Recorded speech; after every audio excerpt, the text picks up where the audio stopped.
The Buffalo Bills will be stressed in some new ways against the Jacksonville Jaguars. And Mitch Morse might have a lot to do with that stress because he's a former Bill.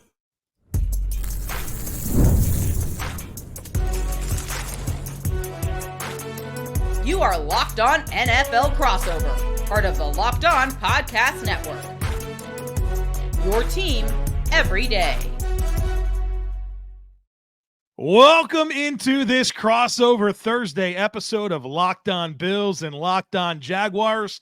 As always, we're thankful that you made us your first listen like you do every single day, both Locked On Bills, Locked On Jaguars, part of the Locked On Podcast Network, your team every day. Of course, we'd love for you to take a second to make sure that you are subscribed or follow for free on YouTube or wherever you listen to your favorite podcasts. Crossover Thursday is presented by PrizePicks. Go to prizepicks.com/LockedOnNFL and use code all lowercase LockedOnNFL to win $50 instantly when you play $5. I'm Joe Marino, the host of Locked On Bills, joined by Tony Wiggins, the outstanding host of Locked On Jaguars, and we're here to get you ready for Monday Night Football, Week 3, Orchard Park, the 2-0 Bills hosting the 0-2 Jaguars.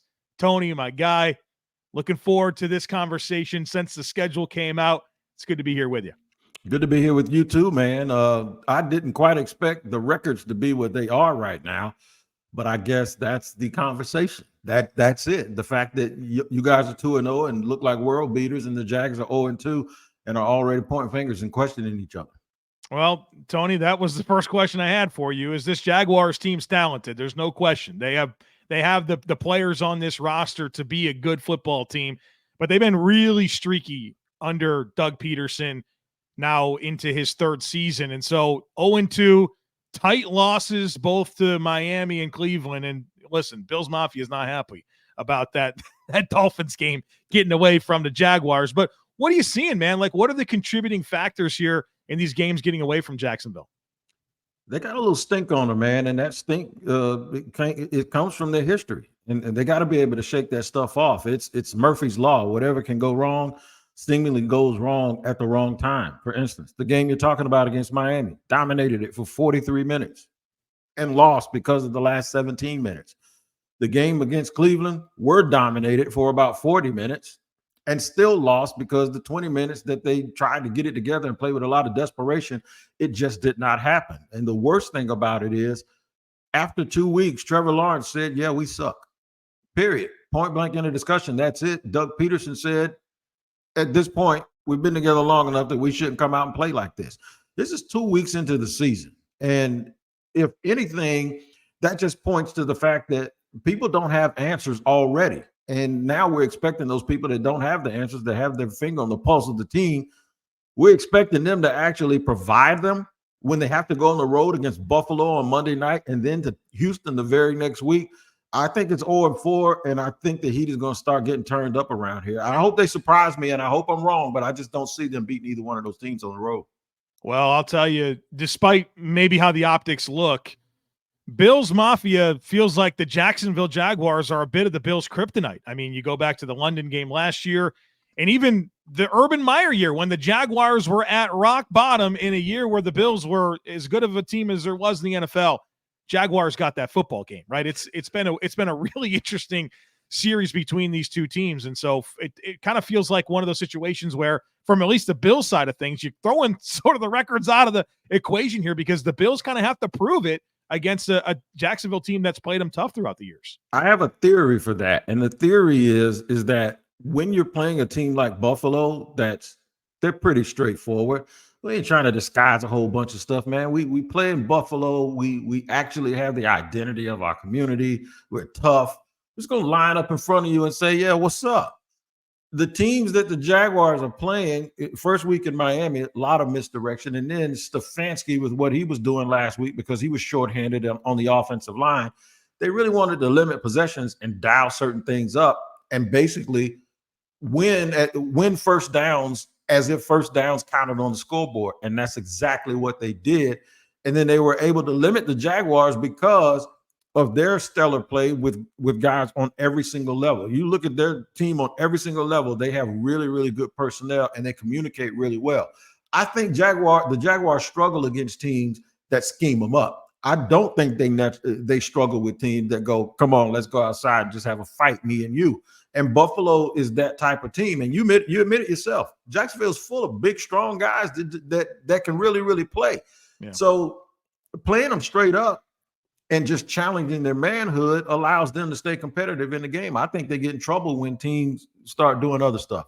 It's almost as if it's a really good Power 5 team playing against North Dakota State. You don't know what they're going to do. And they're good enough to beat you if you're not careful. But that Power 5 team in college may play another Power 5 team, and all of a sudden the game is easier for them because they're just bigger and stronger. Really want to ask you about Trevor Lawrence, and I want the truth, man. Like, all right, he's number one pick, big time pedigree, gets the massive contract. You watch him at times, you feel like he's $1 million, and then it feels like maybe situationally things can get away from him. Some very costly fumbles and lack of execution in big moments, but he's also had big moments. Tony, what's the truth on Trevor Lawrence? It's Jay Cutler-ish, and I hate that because there's a big variance. I said in the past, I watched Jay Cutler play Aaron Rodgers in some games, and Aaron Rodgers is one of the top 3 most talented people I've ever seen, and Jay Cutler wasn't far behind. And then I watched Jay Cutler play other games, and it's like, why on earth would he do that? And I think that's what it is with Trevor Lawrence. There's a throw he made against Miami, the touchdown to Brian Thomas Jr. in the end zone. Yeah, it's like 6 or 7 guys in this league can do that. And he has the legs. He talks the game the way it's supposed to be talked about. He takes things on himself. He doesn't point fingers. He blames himself before anything. He doesn't run from it. He's big. He's statuesque. He's mobile. I just think that Trevor Lawrence is the same guy he was at Clemson. And the problem is with that is he didn't lose a lot of games, but when he lost them all, they all look the same. Every game he loses looks exactly the same, which means that's an identity. That's a negative identity. But it's almost unfair because I think he's run behind a porous offensive line since he's gotten into the NFL, and he's never been able to do some of the things that other quarterbacks around the league have been able to do, and just depend on your talent and depend on your progressions. There always has seemed to be a lack of talent at one important position or another. The Jaguars running backs get hit when they get the ball quicker than any other running backs in the National Football League over the last couple of years. That means the offensive line isn't protecting the way it's supposed to in the run game, which means play action is now a waste of time. That's a waste of time for him to have his back turned to the defense and then him have to turn around and process really quickly because, one, it didn't work. They don't respect the run. And then the other thing is now you have to process through a defense that isn't respecting the run, and they're back. They have more people in coverage, and you have to fit the ball into tight windows, which forces him to play hero ball, which is a death sentence to any quarterback. I don't care who you are. I want to ask you about Ryan Nielsen in this Jaguars defense. I think a lot of Ryan Nielsen. I think he's a good young defensive coordinator, and it's hard to put much of this 0-2 start on him and that side of the football. But one thing that's really been fascinating to me about the style of defense that they're playing a ton of man coverage, 63.3% man coverage, number 1 in the NFL. Denver's number 2 at 51.9%. I mean, they have a commanding lead when it comes to running man coverage. Now, I wonder how much of that was we want to test Tua, we want to test Deshaun Watson, and really see if they can make tight throws against tight coverage. What are your expectations for this game? Because no Tyson Campbell, you would feel like that's a big part of the recipe for running man coverage. I don't necessarily look at Monteric Brown as that type of corner. Ronald Darby, yeah, I think he is more of a man coverage corner. Do you think they continue to play man against Buffalo, or is this an opportunity for them to kind of mix up some of their coverage looks? They're going to be who they are. And while I can appreciate the question, I can tell you when he took this job, they talked about playing press man and man bail. And they talked about things processing very, very quickly and using their front seven to initiate pressure, to keep everything in front of them, to give up no big plays because they're going to make you make a decision really, really fast. Tyson Campbell is out. They continue to do it. Monteric Buster Brown is actually paid probably a little bit better than we give him credit for. The Jaguars are giving up an average of 19 points in 2 games from 2 pretty decent teams. Miami is very, very explosive, and the two have played the entire game. And then this past week, the disappointing part was they couldn't take advantage of the fact that Cleveland had 2 backup tackles, and then at one point, Jones went out, the right tackle, the second-year player out of Ohio State. He went out, and they had a third-string guy in who was on the practice squad early in the week, and they couldn't. Now, I think they played a little bit. I think they call it a cage, where I know Seattle used to call it a gap and hole, where because of Watson's mobility, you don't want to get past his armpits. Right. So I think getting upfield was out of the question. It was more bull rushes and more twist action on the inside, but it still didn't work. And Cleveland was able to get too many first downs. It ended up with 34 minutes of time of possession. And I really do think limiting Jaguars possessions, mainly in the first half, just put them to sleep, and they just couldn't get out of that hole in the second half. But Nielsen has been great. The results have been mixed a little bit because of the time of possession issue, but what he's trying to do is actually something that is being done. So usually you get guys that say they're going to try something and it doesn't really pan out that way. No, teams will have to go really, really quick, and they're making guys process things really, really fast and get the ball out quick. So that's his goal, and it hasn't changed since Tyson Campbell got hurt. Tony, I want to sneak one more in, and I got to ask you about Mitch Morse and Gabe Davis, two really good players for the Buffalo Bills for a number of seasons, and they're both now in Jacksonville. What have you seen from those two former players? The last game against Cleveland, Gabe didn't play so well. He maybe had one drop, but against Miami, no, actually, let me switch that. Didn't play well against Miami, played better against Cleveland. So I got those two things mixed up. It's still real hard to figure out. He missed a key block last week that would have resulted in a very, very big play.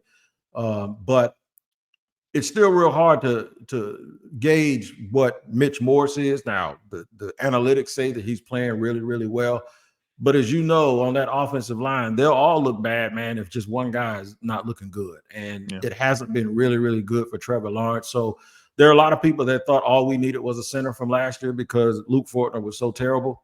I always caution people to not think that it's just one thing. And so far, even though Morse has played way better than Fortner, the offense has still not been able to be consistently a threat enough to get them wins in games and to get more points than they've been getting. So mixed reviews so far.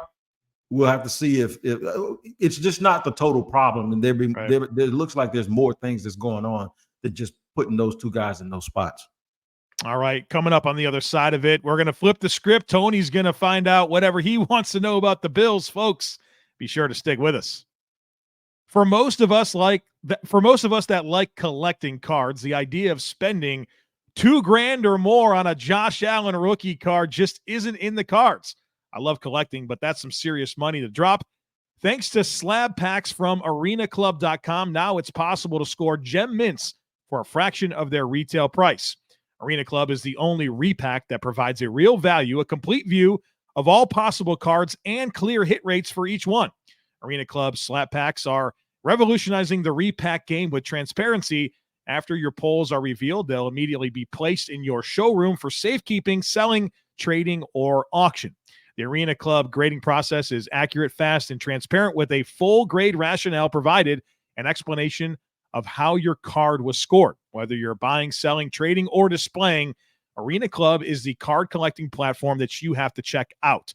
Right now, you can get 10% off your first slab pack or card purchase by going to arenaclub.com/LockedOnNFL and use code LockedOnNFL. That's arenaclub.com/LockedOnNFL, code LockedOnNFL for 10% off your first purchase. All right, Tony, what you got, brother? All right, segment 2 here on the PrizePicks crossover here on Thursday, Jaguars at Bills. Here's what I want to know from you, Joe Marino, and I know you're going to give me the good. So I sat there and I looked at the Bills early in the offseason with all of their attrition that they had, a lot of names, a lot of veterans, whether it be Jordan Poyer, Stephon Diggs, and the two you mentioned that play for us now. And I'm thinking, like, has their window closed? How have the Bills been able to, and I think it's a player development question maybe, but how have they been able to lose such big productive names and then still overachieve and end up 2-0 and probably one of the top 5 teams in the National Football League based on power rankings right now without Josh Allen throwing more than 43 total passes in the first 2 games? I did not think it was possible for them to have a different identity. What has been the key component to them being able to do that, get off to such a good start after the attrition? Yeah, it's year 8 for Sean McDermott and Brandon Beane. There's a system in place. There's alignment between the front office and the coaching staff of what they want to be and the types of players and the type of schemes that they want to run. And so it's all about life cycles in the NFL. And eventually your nucleus is going to expire and you have to transition away from players. And if you have a level of sustained success, that's going to happen because rosters become expensive and the NFL is a limited resource environment with a salary cap, and you just can't keep all the players all the time forever. And so the Bills are at the point with their previous nucleus where they just had to move on from some guys and weren't able to retain some young players as well, like a Gabe Davis. And you have to trust that you have a foundation in place, a system of philosophy that you subscribe to that allows you to have sustained success. Now that starts with having a quarterback like Josh Allen, right? That's going to be the number one leading factor as to why the Bills are always going to be a contending type team. But it's the entire picture here. And the Bills have had some very good foundational draft classes recently that's replenished and positioned a lot of young players. I mean, people say goodbye to Tre'Davious White. Maybe it's time to learn about who Christian Benford is, right?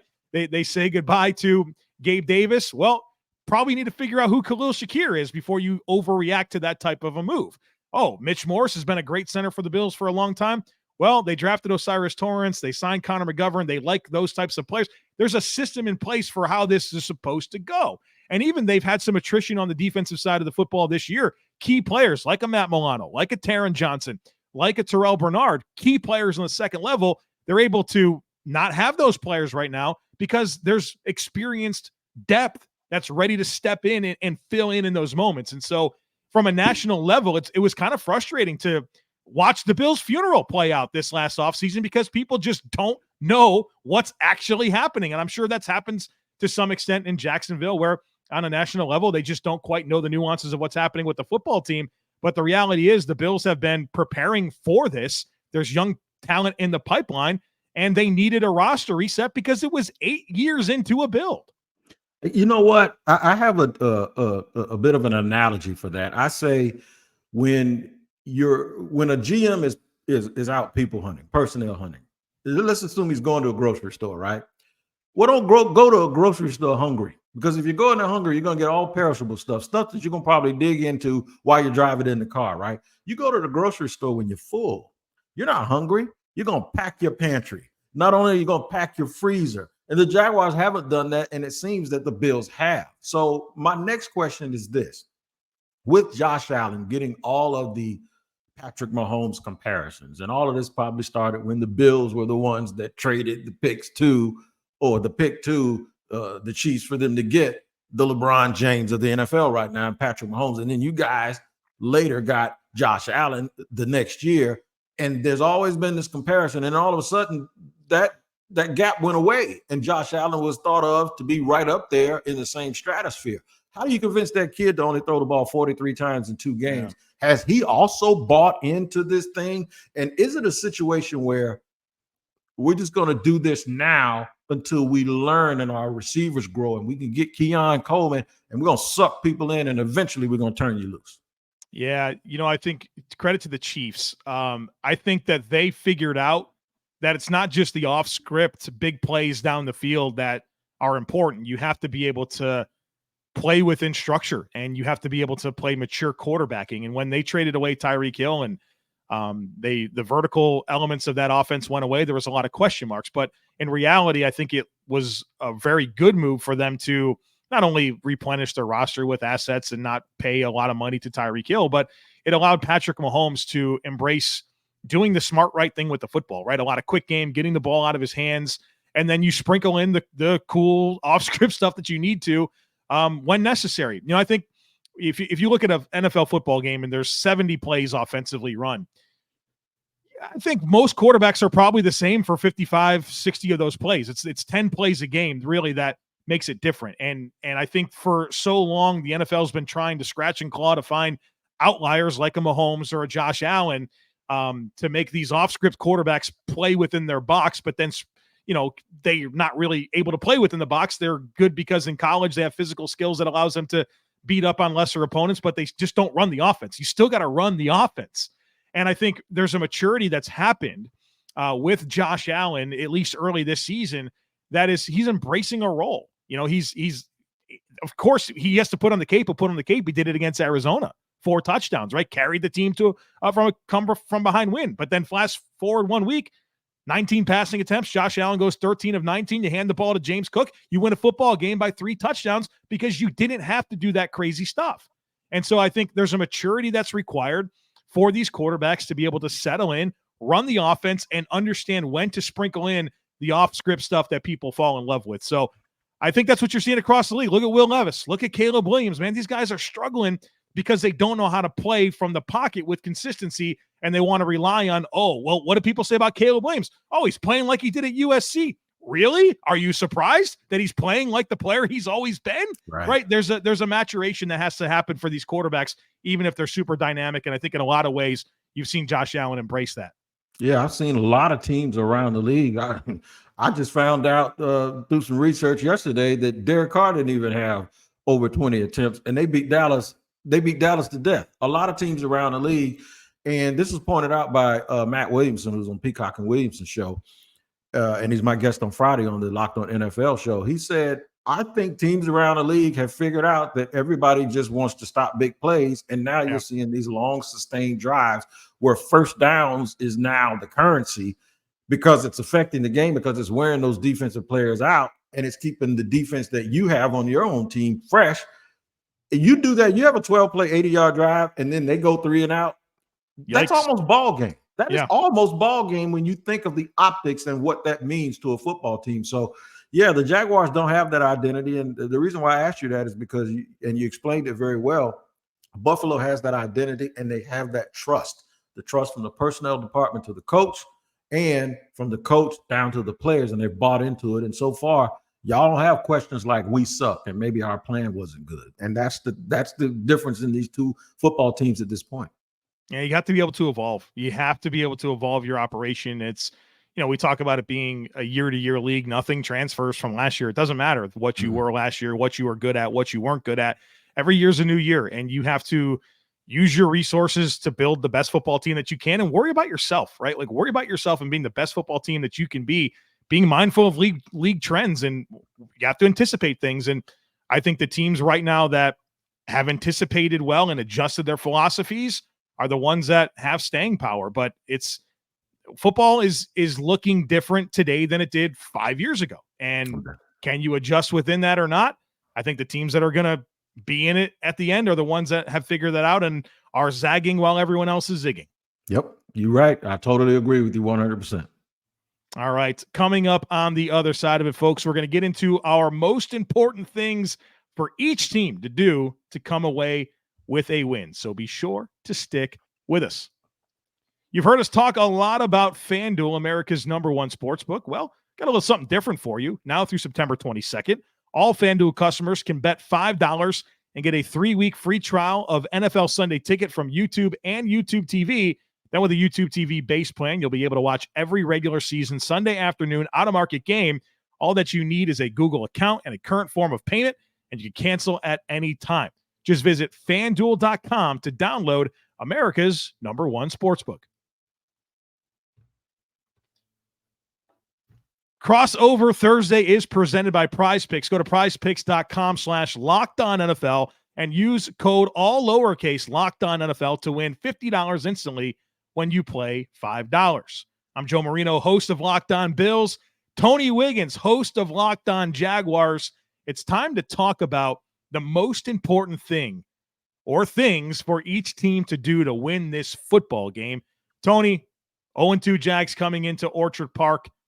What's on the top of the list? What are those top 3 things that have to be true for Jacksonville to come in and give the Bills their first loss of the season?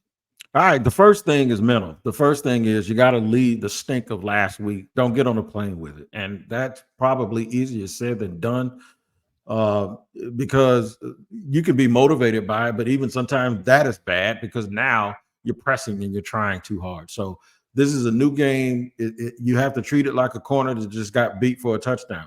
Next play, next game, start all over. And functionally in the football game, I think some of the things that they have to do is make sure that when they're on the field defensively, obviously contain Josh Allen in the pocket. Do not let him on 3rd and 5, scramble for 6 yards. You have to get them off the field on 3rd down. And then when you're on offense and you're Jacksonville, obviously the goal is to make sure you convert 3rd downs. And I think they'll have some success at doing that.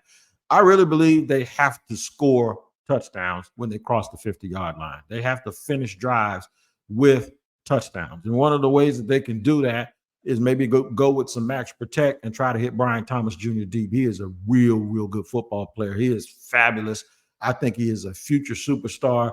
He should be the guy that Trevor Lawrence goes and tells ownership, look, whatever you got to do for the next 10 years, that's my dude, because he has been outstanding. He's been open a lot more than his statistics will suggest. But I think they have to learn who to lead with. You can't just use your depth and keep running all of these different combinations. No, when you're struggling, you have to look at your best players, the dudes that you gave all of this money to, the dudes that you invested all of these resources in. On offense, it has to be Trevor Lawrence, Travis Etienne, Brian Thomas Jr. And I don't care if you have to go to them until Buffalo stops them. You continue to do it. You put pressure on them by using your best players, even if you have to dial something up. And you can't keep going with this, well, we got all of these weapons and all of these people rotating in and out. No. Go with your best players until you find an identity and win the game. But when they cross the 50-yard line, they have to get touchdowns, because if they don't, I think they're going to end up losing yet another close game on the road.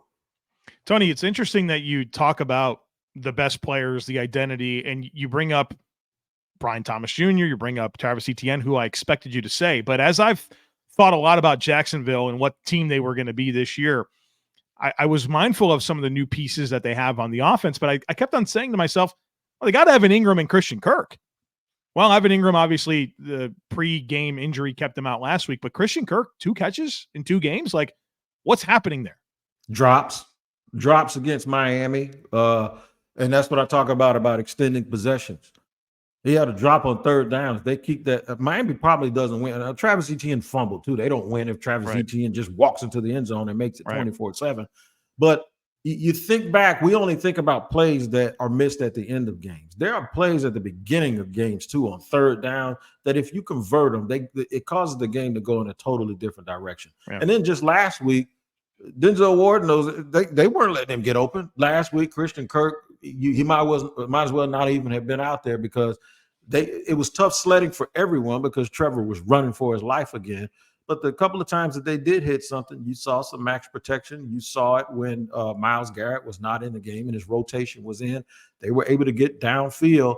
And then you saw at the end of the game when they were on the 2-yard line, they went for a little slant and go that was wide open, but Trevor didn't have a chance to get to it, and he got sacked for a safety. So they just have to know that they have to come out and get their best players involved. And right now, Evan Engram, even in week 1, wasn't considered one of their best players that day, and neither was Christian Kirk. And it's perplexing, because you would have thought coming into the year that those guys would be the leaders, and then you sprinkle in and bring Brian Thomas Jr. along slowly. That hasn't materialized. It's clear that he's the most talented weapon on that team other than Trevor Lawrence. Yeah, he's got some vertical elements to his game that are really impressive. And I wondered, I'm a draft guy, Tony. Yeah. So I was wondering about Brian Thomas, because you watch him at LSU, it's like, man, this is really good. He can run by everyone and catch the ball down the field, but like, how much more is there to his game? I think that they've already unlocked a lot of that. And I think he's got a lot of potential, and he's certainly shown that through 2 games. Tony, when I think about the keys for the Bills to get their 3rd win of the season, 3 things come to mind. Number 1 for me is that the Bills offensive tackles need to meet the moment.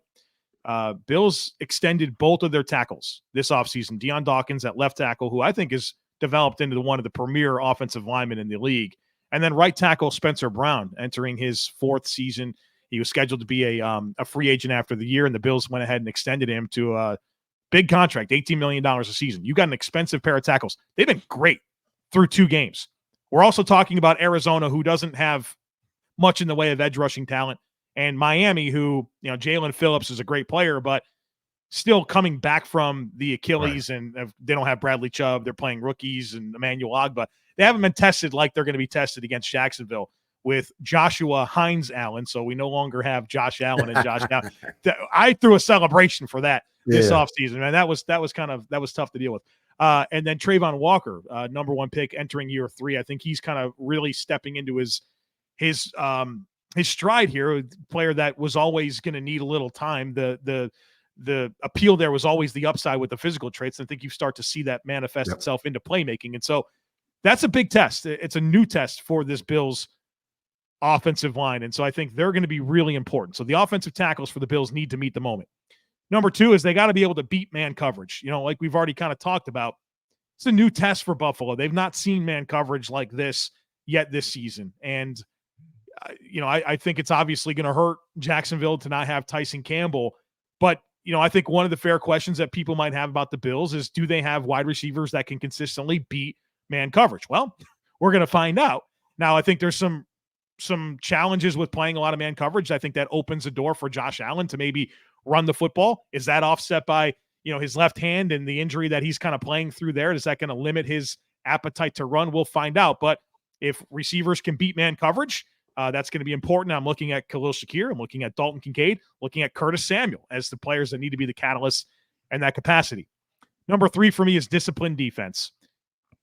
I hate to use the word desperate in week 3, but Tony, they can't fall to 0-3 to Jaguars. That's a tough spot to be. I know that they've gotten out of some holes in the past, right? But that's going to be a really, really tough situation, especially listening to Doug Pederson and Trevor Lawrence coming out of the Cleveland game and the messaging. It feels like this is a huge moment for Jacksonville in this season. And maybe a road trip against an AFC contender is exactly what they want to get their season on track.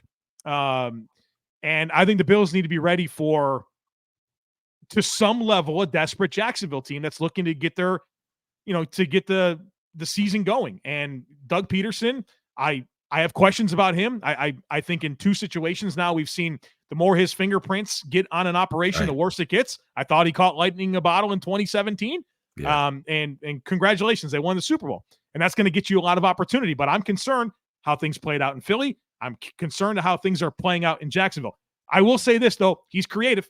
Yeah. And so what does he have up his sleeve to try to find an edge against the Bills, who have a lot of newness on the defensive side of the football, including having to play several backups in the back 7 due to injuries? And so you better be disciplined and be ready to handle any curveballs that come your way from Doug Pederson and the Jaguars. Yeah, you made a very interesting point about our defensive linemen. And I could echo that about yours because, with, I hope I say his name correctly, Ebenezer or Epinesa or the kid Boudreaux from Miami. And then Von Miller can still give it to you. He said, he's been showing it that if you forget about him, he's still, I think, a first ballot Hall of Famer with a bullet who still has some stuff in his system. But they just play in a certain way, man. They play. They just have this identity. It's like a computer program, and they're gonna go out and be themselves. That's the reason why I think it's gonna be hard for the Jaguars to win, because they're still searching. Now, in that searching, they're a very talented team that can make explosive plays out of the passing game with Travis Etienne, the run game with Travis Etienne, and of course we mentioned Brian Thomas Jr. And it'll be just my luck and your luck that Christian Kirk steps up and has a big game this week, right? That's usually the way it works. I'm sitting there poo-pooing him, and you ask about him, and then all of a sudden he steps up and he does exactly what you're afraid he might do. Well, an interesting game. The Bills looking to get to 3-0. The Jaguars looking for their first win of the season and to get things on track.